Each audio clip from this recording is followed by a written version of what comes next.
Right, so this is the second sound test I've done, and I'm approximately 20 feet away from the camera. There's a bit of an onshore wind blowing. Well, it's pretty well fierce anyway. And in this demonstration, I'm going to do the same as I did before, and that is you're listening to me through the lavalier at the moment.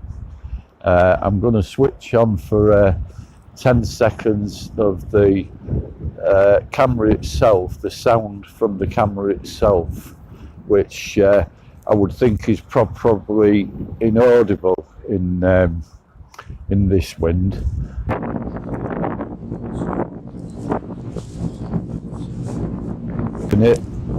And the effectiveness of the lavalier against the camera mic. So I'm stood about a foot away from the camera now, and again I'll switch off the lavalier mic, and you can listen to me through the camera and see what sort of wind breeze that's picking up. Right, so that's the end of take 2. Right, so for this test, I'm standing 6 foot away from the camera, and I've got my back to the wind. So again, it's the same test as before.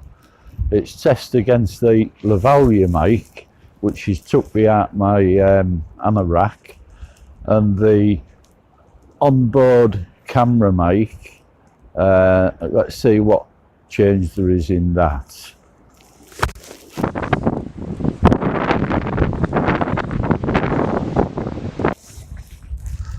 Right, so final test of the day. I'm just going to see what we can find here. Oh, now then, I'm going to have to see it for me.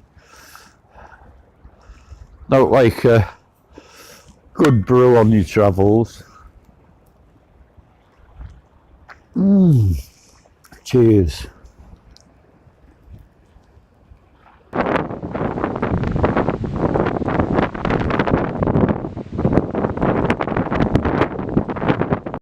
See you back at home.